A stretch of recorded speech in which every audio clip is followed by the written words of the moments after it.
Il est 19 h, bonsoir à toutes et à tous. Merci de nous rejoindre sur le plateau du 19 h en Aquitaine. Au sommaire de votre édition régionale, la présentation du nouveau plan cancer par François Hollande. Exemple en Gironde, des nouvelles mesures de prévention et de suivi avec les médecins généralistes. Ce plan sera-t-il efficace alors que malades et associations dénoncent notamment le coût des soins? Nous en parlerons avec notre invité, le président de la Ligue contre le cancer en Gironde. La pluie et le vent de retour en Aquitaine. Météo France place tout le littoral en alerte orange, vague submersion. Les vagues atteindront 100 km/h sur une côte. Les vents atteindront 100 km/h sur une côte déjà meurtrie par plusieurs jours d'intempéries. Des petits boulots sur Internet pour lutter contre le chômage. Une Lot-et-Garonnaise sans emploi crée un site petitjob.fr. Elle met en ligne des annonces de travail de service. En quelques mois, c'est un succès. À l'une de votre édition nationale à 19 h 30, un procès pour l'histoire. 20 ans après les massacres au Rwanda, la France poursuit l'un des anciens responsables militaires hutus pour complicité de génocide. C'est une première judiciaire en France. Mais avant cela, cette macabre découverte dans les Landes. Des ossements de 2 bébés ont été trouvés dans un fossé par les gendarmes à Saint-Loup-Bouert. Une découverte qui est en lien avec l'affaire d'infanticide fin décembre, dans laquelle une femme de 28 ans est mise en examen. Gilles Bernard, Jean-Yves Poitras. Une maison excentrée sur la commune de Saint-Loup et au sud du département. C'est là, dans un fossé, à proximité de l'habitation, qu'ont été trouvés les restes des 2 nourrissons. À l'origine de cette macabre découverte, une information nouvelle en fin de semaine dernière qui a relancé l'enquête après la mise en examen pour infanticide fin décembre d'une femme de 28 ans. Cette information nous disait qu'il pouvait y avoir eu un 2e enfant décédé dans ce couple. Nous avons mis en garde à vue le père supposé de cet enfant, qui a effectivement confirmé qu'un autre enfant était né et avait été conservé par le couple décédé. Conservé dans un congélateur. Le 2e corps, lui, pourrait être celui recherché en vain il y a quelques semaines dans le lac d'Agès, à quelques kilomètres du domicile de la mère. Celle-ci avait alors affirmé y avoir laissé son bébé se noyer, le couple expliquant qu'il n'avait pas les moyens d'élever un 4e enfant. Mis hors de cause dans un premier temps, le père a été à son tour mis en examen et écroué. Incarcéré depuis fin décembre à la maison d'arrêt de Pau, la mère, elle, n'a pas encore été entendue. Dans l'actualité également, un violent incendie la nuit dernière dans une menuiserie à Mussidan en Dordogne. Il n'y a pas de blessés, mais les locaux sont entièrement détruits. Un collège à proximité a été épargné. Une trentaine de sapeurs-pompiers ont été mobilisés. Le propriétaire et un salarié sont au chômage technique. On ignore pour l'heure l'origine de l'incendie. Imaginez Fabrice Bidot. La route et le verglas à l'origine d'un accident mortel ce matin en Béarn. Une jeune femme de 19 ans s'est tuée à Coaraz. Elle aurait perdu le contrôle de sa voiture avant d'être percutée par un fourgon. L'actualité de ce mardi, c'est également le nouveau plan cancer présenté aujourd'hui par le président de la République. 1,5 milliard d'euros affectés ces prochaines années dans la lutte contre cette maladie. Elle tue 100 000 Français chaque année. Parmi les nouveautés, des dispositions pour impliquer davantage les médecins généralistes dans les soins et le suivi des malades. Jean-Claude Lacoste, Bernard Rostaris. Près de la moitié des nouveaux cas de cancer pourraient être évités avec la prévention. Ce médecin généraliste de Bordeaux travaille avec les équipes du centre anti-cancer Bergonié. La lutte contre ce fléau passe d'abord par le suivi du patient en amont et en aval de tout traitement. Lorsqu'on est préventif, on a déjà beaucoup plus de succès au niveau des guérisons des cancers. Et maintenant, je crois que c'est acquis chez les personnes. Ils le comprennent très bien et ils préfèrent voir un médecin qui est préventif au niveau de certains examens, au niveau de certains bilans, certaines radios ou des échographies aussi, qui peuvent être faites actuellement. Rappelons qu'avec 150 000 décès par an, le cancer reste la première cause de mortalité en France. L'annonce du 3e plan cancer 2014-2018 par le président de la République donne un nouvel espoir aux cancérologues, en particulier sur les inégalités face à la maladie. Pour la prise en charge des patients, une fois qu'ils ont un cancer, les traitements sont en train de changer de façon extraordinaire. Tout va devenir ambulatoire, tout va devenir plus facile. Donc nous, Centre de lutte contre le cancer, nous sommes prêts à rentrer dans cette évolution bénéfique pour les patients.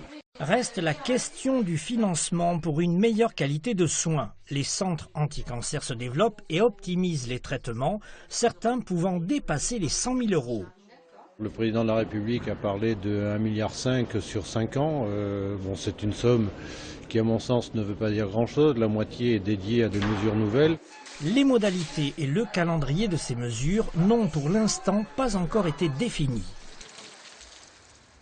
Bonsoir, docteur Fabrice Lagja. Merci d'être sur ce plateau. Vous êtes président de la Ligue contre le cancer en Gironde, également directeur des soins supports à l'Institut Bergonié. Les pistes envisagées, les moyens affectés dans ce nouveau plan cancer sont-ils à la hauteur des besoins? Surtout de l'espérance des patients qui existent depuis très longtemps et qui se sont manifestés en 1998 à la Ligue contre le cancer. Et c'est d'ailleurs les patients qui ont donné le départ de ces plans cancer du premier, du second et du troisième actuellement. Ça suffira, ce plan, ce milliard et demi d'euros et ces nouvelles mesures? Il y a naturellement l'argent qui va arriver, ce qu'on va en faire réellement, il va falloir qu'on l'utilise à bon escient. Et puis, il y a aussi et surtout la solidarité.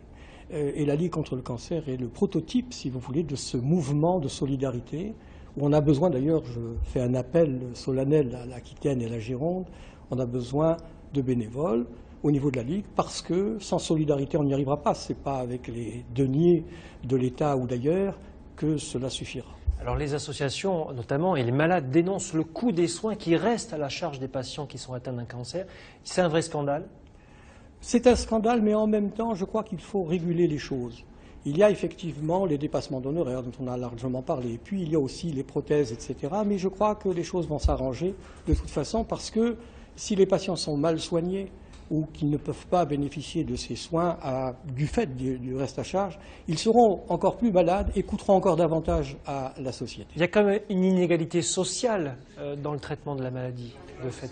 Une inégalité, naturellement, elle existe, elle existera partout, et je crois que même si on fait tous les efforts possibles, on ne pourra pas subvenir à chaque besoin. Néanmoins, on vit quand même dans une nation où l'équité est vraiment un mot, un terme, une clé et éventuellement vraiment une nécessité qui continuera à perdurer. D'ailleurs, c'est l'assurance maladie qui paye réellement toute cette finance. Parfois 70 000 euros par an et par patient le traitement. Et oui. Ce sont des coûts énormes. Alors l'une des actions aussi des associations, c'est de faciliter la réinsertion dans la vie des malades. L'exemple de Bordeaux, donnez-nous cet exemple pour l'emploi. Alors, la Ligue contre le cancer, qui siège au 6 rue Terrasson, a organisé, si vous voulez, dans ses locaux, de quoi effectivement accueillir ces patients nécessiteux et qui souhaitent retourner à la vie active, à la vie sociale, grâce à la CARSAT, avec des ateliers extrêmement prisés et tout à fait efficaces. Je crois que ce sont des initiatives qui pourraient se faire ailleurs. C'est vrai qu'en Aquitaine, Bordeaux fait partie quand même des privilégiés, entre guillemets, par rapport aux autres départements. Merci, docteur Fabrice Lagja, président de la Ligue contre le cancer en Gironde. Merci bien. Autre grand titre ce soir, les intempéries. Le littoral aquitain est placé en vigilance orange vague submersion, alerte valable dès demain matin 6 h. Une perturbation cumulée aux marées encore forte et à la houle pourrait causer des dégâts selon Météo France. Des vents de 100 km/h sont attendus sur la côte Image, ce soir tournés sur la côte basque où les vagues sont déjà fortes. Les Landes restent par ailleurs en alerte orange au cru. Les Landes où les inondations paralysent l'activité économique de dizaines d'entreprises. Voyez ce reportage de Patrick Pagné et de Laurent Montiel. Arnaud et l'équipe de cuisine préparent la reprise imminente de l'activité du restaurant qui les emploie. Pourtant, même sans cuisiner ces derniers jours, ici, le personnel n'a pas chômé. Aider à déblayer ce qu'on pouvait le maximum pour les patrons, pour reprendre l'activité au plus vite et tout ce qu'on pouvait faire, quoi, aider les voisins, aider à droite à gauche. Vraiment ce qu'on pouvait faire comme maximum.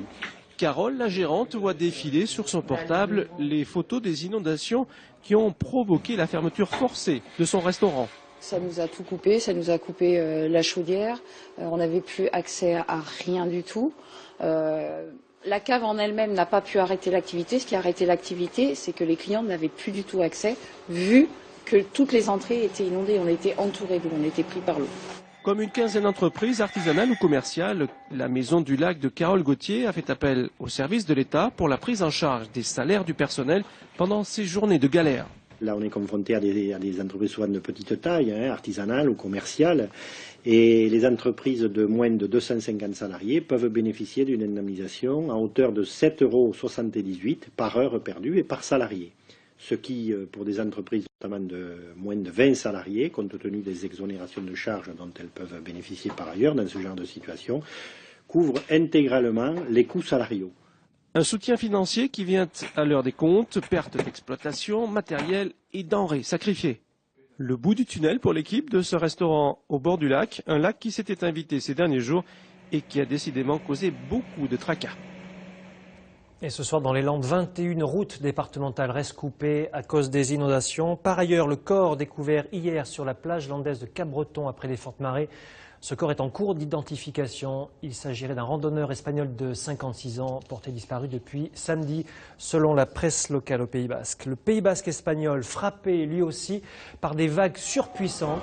6 images ont été tournées dans la nuit de samedi à dimanche dans le centre-ville de San Sébastien. L'océan a envahi les rues. Certains témoins dans la presse locale parlent d'un véritable tsunami. La plus haute vague aurait atteint les 13 mètres de haut. Les dégâts sont importants. Plusieurs ponts de San Sébastien ont été endommagés. Le plus ancien de la ville est désormais impraticable. Ces intempéries sont exceptionnelles. Le mois de janvier, d'ailleurs, est le mois de tous les records météo dans la région. Bonsoir Guillaume Dequet. Vous nous avez rejoint sur ce plateau pour nous expliquer pourquoi ce début d'hiver restera dans les annales. Alors bien sûr, pour tout ce que l'on a vu à l'instant et dans tous vos journaux du mois de janvier, mais on a très peu parlé des températures. Elles ont pourtant été exceptionnellement douces tout au long de ce mois de janvier, en moyenne 2,5 à 3 degrés de plus que les normales saisonnières. Vous le voyez sur la carte qui est derrière moi. Le record a d'ailleurs été enregistré à Biscarrosse avec 3,5 degrés de plus que la moyenne. Alors suivant les départements, c'est le 2e ou 3e mois de janvier le plus chaud depuis 1921, depuis en fait que Météo France tient des statistiques. Alors tous les phénomènes climatiques sont liés, les dépressions atlantiques génèrent de fortes houles, les précipitations qui ont donné des inondations, mais ces entrées maritimes apportent aussi de l'air plus doux que d'habitude et la tendance devrait perdurer en février, mars, avril, suivant les projections de Météo France. Alors ce mois de janvier chaud et humide est-il dû au réchauffement climatique? Va-t-on vivre des hivers de plus en plus doux? Alors les experts ont toujours du mal à lier un événement climatique exceptionnel comme celui que l'on a connu à une thématique aussi complexe que le réchauffement climatique, mais les études tentent tout de même à démontrer que d'ici la fin du XXIe siècle, la France, donc le Sud-Ouest, connaîtront 3 phénomènes récurrents, des canicules, une hausse généralisée des températures et des sécheresses à répétition. Si tel était bien le cas, cela entraînerait des changements importants pour notre agriculture et même nos paysages. Merci Guillaume. Et le bulletin météo complet de Frédéric Lillet, c'est à la fin de cette édition. L'actualité sociale avec en Lot-et-Garonne la manifestation aujourd'hui de salariés de Pet Food. Ils sont venus de Villeneuve-sur-Lot jusqu'à Agen pour défiler dans la préfecture. Une trentaine de salariés sur les 170 de cette entreprise de production d'alimentation animale. Ils ne veulent pas faire les frais de la situation financière tendue de leur maison mère Continental Nutrition dans le Nord. Les manifestants voudraient que le tribunal de commerce d'Agen leur rende leur autonomie. Dans l'actualité également, une autre manifestation aujourd'hui plus inhabituelle, celle des douaniers. Un rassemblement avait lieu à Bordeaux pour le Grand Sud-Ouest. Des douaniers inquiets des baisses d'effectifs dans le cadre d'un plan de modernisation des douanes. Jean-François Géa, Ludovic Cagnato. L'inquiétude dépasse les frontières de l'Aquitaine. Les douaniers perdent du terrain. Rien qu'en Gironde, 3 services sont menacés de fermeture. 10 postes pourraient ainsi être supprimés dès l'an prochain dans le cadre d'un vaste programme national. Depuis 2009, en douane, on supprime 1 emploi par jour. Ça fait 380 emplois par an. Et on ferme de nombreux services depuis 2009. Venus d'Aquitaine et Midi-Pyrénées, les manifestants ont interrompu une importante réunion interrégionale avant d'entamer un dialogue avec la direction. Contraintes budgétaires obligent, les douanes envisagent notamment de fermer la brigade de surveillance du port du Verdon, une mission pourtant capitale sur le littoral selon les syndicats. Le triptyque le plus connu, stupéfiants, cigarettes et armes, mais donc elle traque aussi toute la fraude qu'il y a au point de vue des produits pétroliers et aussi tout ce qui concerne la pêche, c'est-à-dire au point de vue des tailles de poissons, etc. 5 postes seraient donc supprimés au Verdon au profit de zones plus stratégiques au niveau international. Mais 2 autres bureaux sont menacés en Gironde, à Castillon-la-Bataille et à Cadillac. 2 recettes locales chargées d'enregistrer les déclarations des viticulteurs. Les douanes misent désormais sur Internet pour simplifier les démarches. Ce qui est majeur dans le projet de la douane à horizon 2018, c'est de construire un outil douanier le plus efficace possible, le plus performant possible et aussi le plus efficient, donc qui offre le meilleur service au meilleur coût. Les douanes comptent 1 millier d'agents en Aquitaine et Midi-Pyrénées. D'ici 2018, entre les mutations et les départs en retraite, une centaine de postes pourraient disparaître.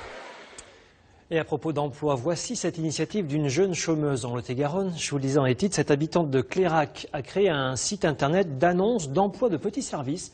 Son nom, petitjob.com. Après seulement quelques mois de fonctionnement, c'est déjà un succès. Jean-Michel Dagné, Benoît Pierre-Morin. Employée pendant 12 ans en qualité de comptable, Isabelle Durand est licenciée en 2010. Après 3 ans de chômage et de contrat d'intérim, elle décide de monter son site internet petitjob.fr dédié aux petits boulots divers et variés. Le site est totalement gratuit. Les gens déposent une annonce, quelle qu'elle soit, offre ou demande, gratuitement. Ma seule rémunération vient de la publicité qui est mise en place sur le site par Google. Donc chaque fois que quelqu'un clique sur une pub ou deux, ça fait monter voilà, le tarif. Elle a tout appris des techniques d'Internet et des réseaux sociaux. En 6 mois, le site a recueilli 5500 annonces de propositions de services sur toute la France. C'est un bon début, avec l'espoir d'en vivre un jour. Oui, pourquoi pas, mais ça je ne le sais pas. Pour l'instant, il me permet d'avoir du travail. J'ai des journées très occupées par petits jobs. Ça permet aussi d'aider les gens à boucler leur fin de mois, à proposer leurs services, d'autres à trouver quelqu'un de compétent pour les aider. Pour l'instant, le but est atteint. Il y a 3 mois de ça, j'ai un monsieur qui m'a dit, voilà, j'ai posté une annonce ce matin, cet après-midi j'ai eu un contact, demain je commence, un petit boulot. Ça c'est excellent, voilà. Petitjob.fr a une devise, on peut tous rendre service à quelqu'un. Une mission qui prend aujourd'hui toute son importance.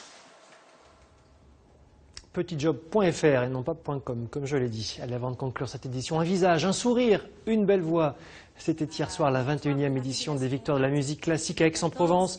Le jeune ténor bordelais Stanislas Barbeyrac reçoit la victoire de la révélation artistique lyrique de l'année. Un prix qui complète un important palmarès international pour ce chanteur d'à peine 30 ans. À suivre votre édition locale, parmi les grands titres ce soir, à Bayonne, le bilan de la monnaie alternative mise en place depuis 1 an au Pays Basque. Et puis à Périgueux, du rififi aux élections municipales sur la liste du maire sortant, Michel Mourand. Juste avant votre édition locale, voici la météo en Aquitaine. Une très belle soirée. Info régionale continue, France3.fr.